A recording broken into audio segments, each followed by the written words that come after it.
Everyone, my name is Nidhi Bhatnagar and welcome you all in this channel. तो बच्चों, आज की वीडियो में हम क्या सीखने वाले हैं? आज हम करेंगे क्लास 5 का यूनिट 2 से इंग्लिश का जो एनसीईआरटी का बुक है उसके यूनिट 2 से चैप्टर फ्लाइंग टुगेदर। तो चलो विदाउट डिले अपनी वीडियो को स्टार्ट करते हैं। What are some of the things your parents and teachers tell you to do on time?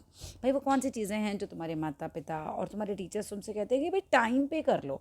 Gate up in the morning, भाई सुबह उठने के लिए कहते हैं कि भाई टाइम पे उठ जाइए एंड डू द होमवर्क। और वो कहते हैं भाई अपना होमवर्क पूरा कर लो, पैक योर स्कूल बैग। और वो कहते हैं भाई स्कूल बैग टाइम पे पैक कर लो। तो ये सारे काम है जो हमारे माता पिता हमसे कहते हैं टाइम पे कर लो, मतलब वैल्यू द टाइम। अगर टाइम निकल गया ना एक बार तो कुछ नहीं हाथ में रह जाता, आदमी बहुत पछताता है कई बार। तो चलो अब इस स्टोरी के माध्यम से इसी बात को और अच्छे से समझते हैं। What happened when you did not do as they asked you to do? क्या होता है अगर तुमने वो नहीं किया हो जो तुमसे कहा गया हो करने के लिए? ऐसा ही कुछ स्टोरी में होता है। Deep in a forest stood a very tall tree. एक बहुत घने जंगल में एक बहुत लंबा सा पेड़ था, एक टॉल ट्री था, राइट। स्टूड मीन्स खड़ा था, तो पेड़ खड़ा था मीन्स पेड़ था, राइट। इट्स लीवी ब्रांचेस, उसकी जो पत्तेदार ब्रांचेस थी, शाखाएं थी, spread out like strong arms. तो वो कैसे थी? जैसे बहुत स्ट्रॉन्ग उसके हाथ हो, ऐसे ऐसे एकदम फैली हुई थी, right. The tree was the home of a flock of wild geese. तो जो पेड़ था ना वो घर था बहुत सारे हंसों का, जंगली हंसों का घर था। दे फेल्ट सेफ देयर, और वो लोग वहाँ पे बहुत सेफ महसूस करते थे। One of the geese was a wise old bird. और जो गीज थे ना, जो हंस थे, उनमें से एक, one of the geese was, right, उनमें से एक हंस जो था वो ओल्ड था और बहुत ही इंटेलिजेंट भी था, वाइज था, बुद्धिमान था। He noticed some creepers at the foot of the tree. उसने देखा कुछ लताएं, क्रीपर्स, जैसे क्लाइंबर क्रीपर साइंस में पढ़ा होगा ना, वो नीचे की तरफ ऐसे ऐसे उग रही हैं। ही सेड टू देम, तो उसने बाकी हंसों से कहा, लेट अस डिस्ट्रॉय इट, हमें इसे डिस्ट्रॉय कर देना चाहिए। Why must we destroy it? Asked the geese in surprise. तो हंसों ने पूछा उस बूढ़े और समझदार हंस से कि भाई क्यों हमें इसे डिस्ट्रॉय करना चाहिए? इट इज़ सो स्मॉल, ये तो बहुत छोटी है। What harm can it do? ये क्या नुकसान पहुंचा सकती है? तो जवाब देता है बूढ़ा हंस की, my friends, replied the wise old bird. तो वाइज ओल्ड बर्ड जवाब देता है कि मेरे मित्रों, that little creeper will soon grow, ये तो बहुत जल्दी बड़ी हो जाएगी। As it creeps ups the tree, और जब ये बड़ी हो जाएगी तो पेड़ के ऊपर ऐसे, जैसे क्रीपर रहते हैं पेड़ के ऊपर, ऐसे ऐसे चढ़ जाएगा, ठीक है। एंड ये जो है ये क्या क्या हो जाएगा? As it creeps up this tree, तो इस पेड़ के ऊपर चढ़ जाएगा। It will become thick and strong, और ये जो अभी तुमको बहुत ही कोमल दिखाई दे रहा है ये बाद में थिक और स्ट्रॉन्ग हो जाएगा। What of that? तो क्या होगा इससे? आस्क्ड कीज, ठीक है। What harm can a creeper do us? तो बाकी हंस बोलते हैं हमें कौन सा हार्म पहुंचा देगा, ये क्रीपर हो भी जाएगा तो क्या हो गया? Don't you see? तो फिर ओल्ड वाला जो वाइज बर्ड है ना वो जवाब देता है, क्या तुम नहीं देख सकते? With the help of the creeper it will be possible for someone to climb the tree. तो कहता है स्क्रीपर की वजह से तो कोई भी पेड़ पे चढ़ जाएगा। Hunter can come up and kill us all, कोई शिकारी आ सकता है, हम सबको मार सकता है। तो बाकी क्या बोलते हैं? Well there is no hurry. तो बाकी जवाब देते हैं कि अरे कोई जल्दी नहीं है इस काम में। The creeper is very small, बोलते हैं ये तो क्रीपर तो बहुत ही छोटा सा है। बाकी हंस बोलते हैं ये, it would be a pity to destroy it now, ये तो बड़े दुख की बात है कि यार हम इसे अभी ही डिस्ट्रॉय कर दे तो दुख की बात होगी। Destroy the keeper while it is still young. तो ओल्ड वाला जो समझदार वाला हंस है वो बर्ड्स को एडवाइस देता है कि भाई डिस्ट्रॉय कर दो क्रीपर को अभी जब ये छोटा है। नाउ इट इज़ टेंडर, क्योंकि अभी तो ये कोमल है। And you can cut it easily, तुम इसे आसानी से काट सकते हो। लेटर, बाद में, इट विल बिकम हार्ड, तो ये बाद में तो बहुत हार्ड हो जाएगा। And you will not be able to cut it, और तुम इसे नहीं काट पाओगे। We will see, we will see, अरे देखेंगे देखेंगे, मतलब जैसे होता है ना टालने वाले लोग, बाद में कर लेंगे, क्या ही हो जाएगा अभी नहीं करेंगे तो। वही स्टोरी में answer the birds, but they did not destroy, लेकिन उसको डिस्ट्रॉय नहीं करते क्रीपर्स को, कोई भी उसकी बात ही नहीं सुनते।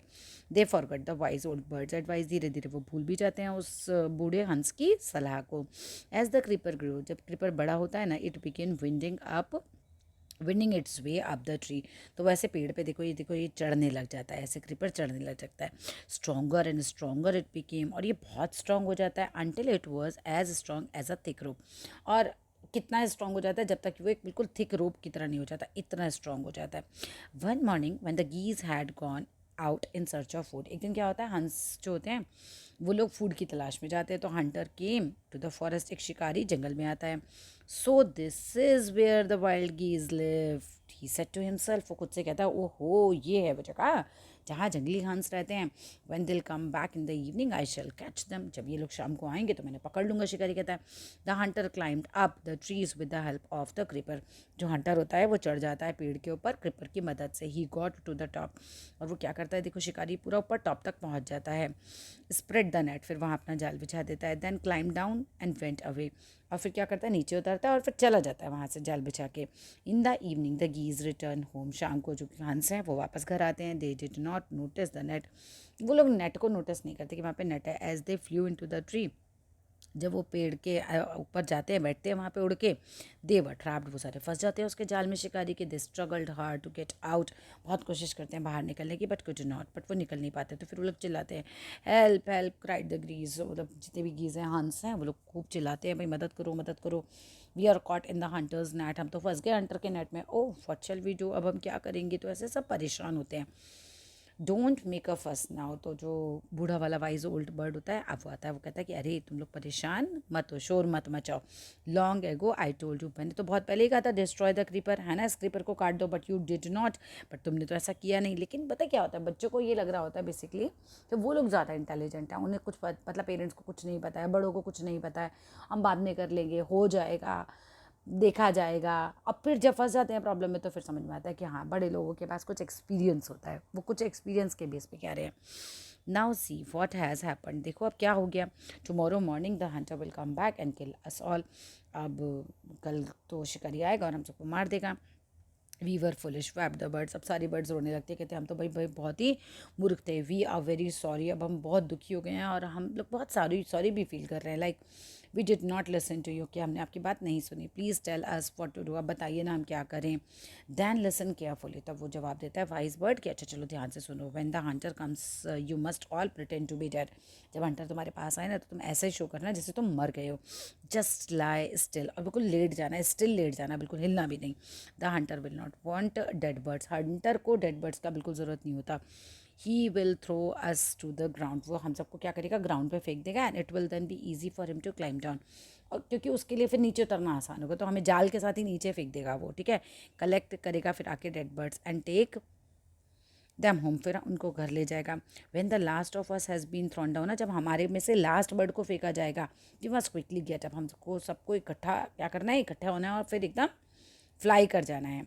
इन the morning the hunter came, अब मॉर्निंग में क्या होता है, शिकारी आ जाता है ना, फिर ट्री पे चढ़ता है, क्लाइंब अप करता है। He looked at the geese in the net, और वो देखता है अरे बाप रे सारे जो गीज हैं वो नेट में फंस गए हैं। तो दे आर ऑल डेड, और वो देखता है कि भाई सब मरे हुए हैं। ही मटर टू हिमसेल्फ, खुद को बोलता है अरे ये तो सारे मरे हुए हैं।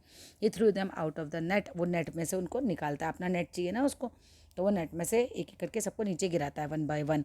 द बर्ड्स ले स्टिल, बर्ड्स चुपचाप पड़ी रहती है, क्योंकि देखो अगर इसे पता चल गया पहला बर्ड मान लो इसने फेंका और पहला ही बर्ड उड़ गया तो वो तो समझ जाएगा बाकी बर्ड भी जिंदा है, तो सारे चुपचाप चुपचाप गिरते जाते हैं। Then all at once they got up flap the wings and flew away, और फिर जैसे ही लास्ट वाले को नीचे गिराता है ना, सारे के सारे जो हैं वो उड़ जाते हैं। The hunter was taken by surprise, hunter एकदम चौंक जाता है। From the top of the tree he watched all the geese fly away, और टॉप ऑफ द ट्री से दिखता है और रे बाप रे सारे के सारे जो हंस हैं वो उड़ गए। और बस यहाँ पर क्या है, एक तो देखो आप ना बड़ों की बात सुना करो, मेन तो लेसन यही है, टाइम पे काम किया करो।